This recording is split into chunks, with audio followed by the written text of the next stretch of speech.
Our Violent Ends, Chapter 14. Juliet peered at the train platform, eyeing the tracks below. When she felt a presence behind her, she didn't have to turn to know who it was. She recognized him by footfall, by that soft pitter-patter paired with a hard stop, like he had never in his life walked in the wrong direction. "To the southwest," she said beneath her breath. White men with the tatty clothing and French novel tucked under his arm. He's been watching me for the past 10 minutes. Out of her periphery, she watched Roma turning slowly, seeking the man in question. "Perhaps he thinks you're pretty." Juliet clicked her tongue. "He looks ready to kill me." Same concept, really. Roma stopped, blinking rapidly. He had sighted the man. "He's a white flower." Surprised, Juliet shifted her eyes again, straining to get another look. The man had turned his attention to his novel now, so he did not notice. "Are you certain?" Juliet asked, deflating from her confidence. She'd hoped that maybe it was the blackmailer, finally showing up in the open now that Juliet and Roma were on their way toward the possible truth. It was too much to hope that someone would materialize like that just to stop them, but it certainly would have sped the investigation along. "I thought he was French." "Yes, he is French," Roma said. "But loyalty to us. I have seen him in the house before, I am certain of it." The man suddenly looked up again. Juliet swiveled her gaze away, pretending to be inspecting something else. But Roma did not do the same. He stared right back. "If he is a white flower," Juliet said without moving her mouth, "then why does he look rather murderous toward you, too?" Roma pursed his lips and turned back around, facing the tracks just as the train pulled in. Fellow passengers hurried forward, scrambling to the front and pushing right to the edge of the platform so they could secure a good seat. "Perhaps he thinks I am prettier," he replied easily. "Do you wish to speak to him? With enough effort, the two of us could probably pin him down." Juliet considered it, then shook her head. Why waste their time with white flowers? They boarded, finding seats by the window. With a sigh, Juliet plopped on the hard-backed chair and undid her coat, dropping it into the table between her seat and Roma's. By virtue of the train's setup, they were facing each other, and stacking more items onto the table was like she was building a makeshift wall. Sitting face to face felt too intimate, even while 20-odd other passengers occupied the compartment. "To Kunshan," the compartment loudspeaker emitted in English. "Welcome aboard." Roma dropped into a seat. He didn't shed the gray coat over his suit. "What's the next language coming?" "French," Juliet replied immediately. A second before grainy Shanghainese blared over the speaker. Her eyebrows lifted. "Huh. Interesting." Roma leaned back, the smallest smile playing on his face. "Ye of little faith." That barest glimpse of humor came and went in a flash, but it was enough to make Juliet go stock still, her stomach clenching. For the smallest moment, Roma had likely forgotten. And when the train started to move, when Roma turned his gaze to the scene outside and the glass reflected back the sudden hardening of his expression, Juliet knew that he remembered again. Who she was, who they were, what she had done, what they were now. The train rumbled on. Shanghai to Kunshan was not a long journey, and that window view quickly turned rural, passing dilapidated houses on dirt roads. Swaths of grass stretched on beside the train tracks, flat and even and eternal, more natural green than Juliet had ever seen outside city limits, discounting what the foreigners cultivated in their parks. Juliet released a soft breath, leaning her cheek upon the window. Roma was doing the same, but she resolved not to look at him any longer than necessary, lest he catch her staring. Her head turned, finding entertainment in the compartment instead, eyeing the dozing passengers as the train continued chugging, chugging, chugging. When Roma broke the silence, enough time had passed that Juliet startled, doing so well at ignoring him that his voice was a shock. "Assuming we do find the blackmailer." No prelude, no overture, merely jumping directly to the point. "I gather we need a plan of attack." Juliet drummed her fingers on the table. "Shoot to kill?" Roma rolled his eyes. She was rather aggravated that he looked so beautiful in the midst of the action, the dark shadows of his eyelashes flickering up like a dusting of coal. And after? He asked. It is no different from when we thought we were chasing the Larkspur. If we kill the blackmailer, how do we get to the monsters? It is different this time, Juliet countered. She felt a chill brush through the train car, running goosebumps up her arm. When she shivered, Roma's frown deepened, his gaze tracing along the dip of her neckline. It was hardly appropriate for winter, she knew. She didn't need his judgment. How so? Juliet reached for her coat. There was nothing that linked Paul Dexter to the communists because he met with Key-Ren once and then chanced the chaos on random transformations. This blackmailer, however... She stood up so she could swing her coat back on, the long fabric brushing the backs of her knees. I doubt as any steps removed from their monsters. Not when the monsters are being sent out like little servants doing the blackmailer's bidding. That requires personal instructions, constant meetings. That sounds like a guess, Roma remarked. This entire mission is a guess, Juliet replied, popping her collar. She stopped, her eye catching down the aisle just as she was preparing to sit again. The French white flower was in the compartment, too, sitting some rows away. And he looked in pain. Juliet, Roma prompted. He ducked his head out onto the aisle, trying to spot what she was looking at. The hell is going on? The white flower grabbed the glass he had in front of him and threw the liquid in his own face. Fire! Juliet screamed suddenly. The man roared with pain as Juliet yanked Roma by the arm, ignoring his utter confusion while he searched for the non-existent fire. Others were not as doubting. They shot for the compartment door immediately and hurried into the next one over. This was the trouble with being at the tail of the train. There was only one direction to go. What the hell, Juliet? Roma asked again as she pushed him hard against the bottle-necking passengers, toward the door. What's... Juliet gasped, hearing a snap by the windows, the tearing of clothes. And the next moment there were no man hunching over the seat, but a monster, so tall that it crushed against the ceiling, chest heaving, nostrils flaring. Its green color seemed even more grotesque by the clear daylight, faintly transparent and revealing motion just beneath its skin, little black dots, rushing toward its spine. They were nearing the door, but half of the compartment was still behind her. If she tried to usher everyone through, the insects would dive forward into the rest of the train, infecting every soul on board. But if she stopped it now...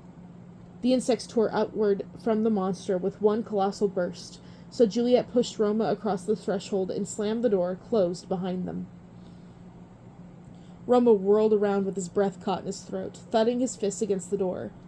What is a monster that had just come to life inside the compartment? Was it the white flower who had just transformed into the monster? Juliet! He roared. Juliet, what the hell?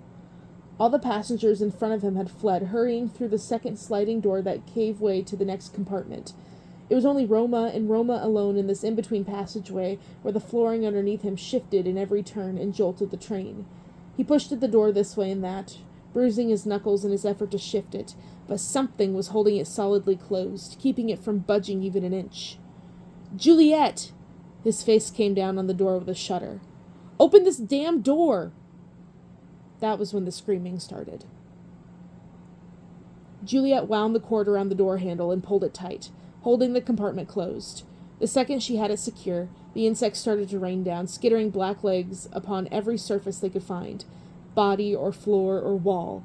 This wasn't the first time she had experienced such a sensation, yet at the same time it tossed at her stomach, nausea threatening at her throat.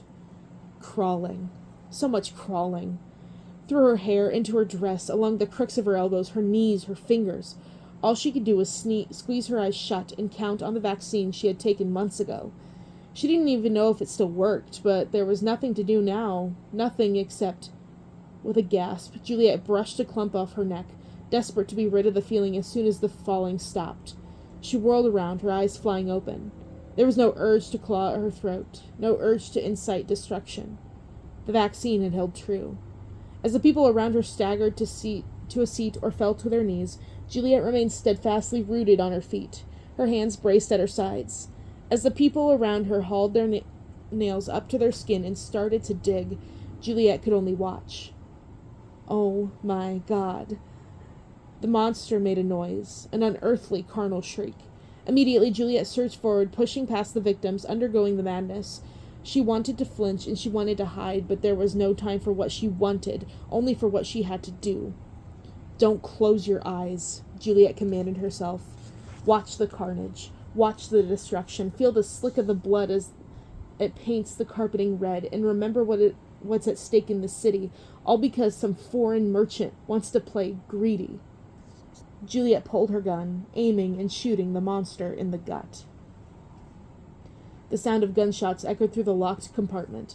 Roma took a horrified step back, so aghast at the noise that he couldn't find the energy to stop pushing at the door. In that moment, he didn't care anymore. The city faded. The blood feud faded. All his anger and rage and retribution crumbled to dust. All he could think about was Juliet.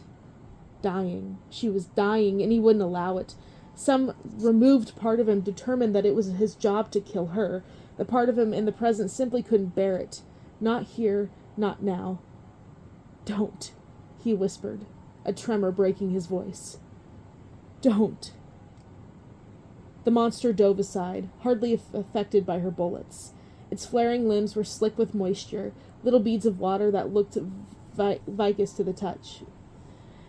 Juliet aimed again, but the sounds behind her, the pained, frightened groans of a victim's last gasp before death, distracted her more than she could bear, and when her bullet only hit the monster's shoulder, it took the chance to squeeze between two seats and dive right at the window, fracturing a rib through the glass. It was trying to escape. Juliet reached for the knife at her thigh, intent on a throw. What creature could survive a blade through the eye? What creature, no matter how monstrous, could take its whole head carved open? But she wasn't fast enough. By the time she had struggled through the fallen bodies, the monster had dived against the window once more and shattered it entirely, blasting shards of glass across the compartment. Juliet gasped, throwing a hand over her face. Before she could fully recover, the monster had rolled right out, uncaring of the train's fast speed. "No!" Juliet exclaimed, spitting a curse. She rushed to the open window, watching the monster land upon the hills and face back into a man, the transformation as casual as a coat being shed. In seconds, he was out of view. The train flew by, leaving him in the countryside. All this blood on his hands, and no one wiser to his identity. Juliet stumbled away from the window, her legs close to giving out. She had believed it already. Not seeing it with her own two eyes was another matter entirely. No longer was this Ki-Ren in his ill-timed transformations, fighting against himself and leaving sketches of his other form in the effort to uncover what was happening to his body. No longer was this a sickness spread near the water, hitting the gangsters working at the Bund at odd hours. These monsters were assassins under someone's command, growing to beasts at will and fading back into man when purpose suited it. This situation was growing more and more dire by the minute. When the screaming stopped, Roma could hardly move. Every possibility flashed before his eyes, most of them with Juliet's body strewn in pieces on the train floor. If there was a higher power, Roma hoped they were listening. All they would hear was, "Please, please, please, please be okay." The silence was cut through suddenly at the sound of glass shattering in the compartment. With a trembling breath, Roma surged forward again and pulled at the door as hard as he could. At last it slammed open. He smelled blood immediately, then felt the wind howling through a shattered window. The monster was nowhere in sight, but Juliet. There stood Juliet, like some avenging angel surveying her battlefield, the only figure who remained upright in a car full of fallen corpses, her cheeks smeared with blood. She blinked, so slowly it looked as if she were waking up from a dream. When she started toward him and stumbled, Roma lunged out and caught her without thinking, holding her close for 1 beat, 2 beats, 3. In that drawn-out moment, he pressed his cheek against the hard texture of her hair, against the soft skin of her neck. She exhaled, relaxing against him, and it was that which jolted Roma back to reality. Juliet was okay, so all his panic transformed into fury. "Why did you do that?" Roma demanded, jerking back. He shook her by the shoulders. "Why would you do that?" Bodies on the floor, throats clawed to shreds, red trails running from eye to ear, but Juliet looked untouched. "I took Paul's vaccine," she said shakily. I am immune." "That was for the first monster," Roma snapped. These could have been different. The only thought that had been a white flower hiding under their noses as a monster only heightened the heat in his chest. Had he known to stop the white flower earlier, none of this would have happened. Had he known any of this, he would have tortured something out of the man long ago, and the absurd blackmailing on their city would be over. I figured it would work the same. Juliet brushed his hands off her shoulders. And it did. It was a gamble. You gambled with your life. There was a visible twitch in Juliet's jaw, her pointed chin tipping it up in aggravation. Roma knew he was being condescending, but he cared little when the air was still permeated with gore, violence, soaking into their clothes, sticking to their skin. Noting the same fact, Juliet shoved Roma over the compartment threshold and slammed the sliding door closed again. It worked, she hissed. Now it was only the two of them occupying the in-between train space, one panel of hardwood keeping them separated from a room full of corpses. I saved the whole train from infection. No, Roma said. You decided to play hero and got lucky. Juliet threw her hands in the air, scoffing. A mark of blood yet remained on her cheek. She had another stain across her sleeve and another down her leg. How was that a problem?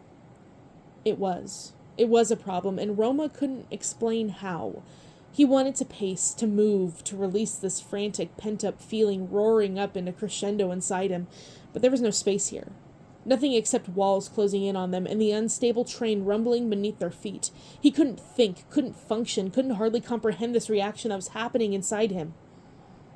Your life, he seized, is not a game of luck. Since when, Juliet spat, mimicking his emphasis, did you care about my life? Roma marched right toward her.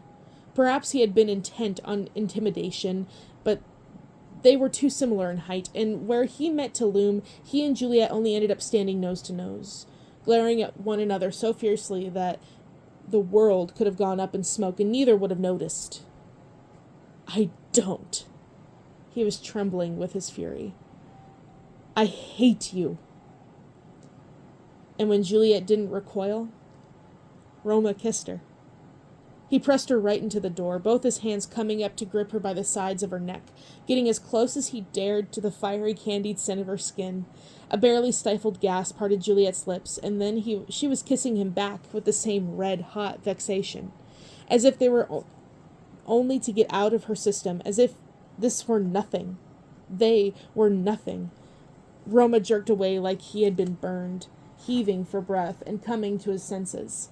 Juliet appeared equally dazed, but Roma didn't spare her a second glance before he turned on his heel and marched through the next sliding door, slamming it behind him. By God, what had he done? The rest of the train was humming away in a complete normalcy. No one paid Roma any heed as he remained standing by the compartment entrance, his heart hammering in his ears and his pulse thrumming beneath the thin skin of his wrists. It wasn't until a man wandered up to him, intending to skirt past to get through the door, that Roma finally shook out of his stupor and held out his arm, warning, "Don't. Dead bodies everywhere." The man blinked, taken aback. Roma didn't stick around to offer his explanation. He pushed past rudely and forged ahead, entering into the next passageway. Only there, boxed in between two new compartments and removed from watchful eyes, did Roma finally shove a hand through his hair and breathe out a long sigh. "What is wrong with me?" he muttered. He wanted to scream and rage. He wanted to scream at Juliet until his lungs grew hoarse. Only he knew that if he screamed, "I hate you," what he really meant to say was, "I love you. I still love you so much that I hate you for it." The train rocked under his feet, finding smooth tracks.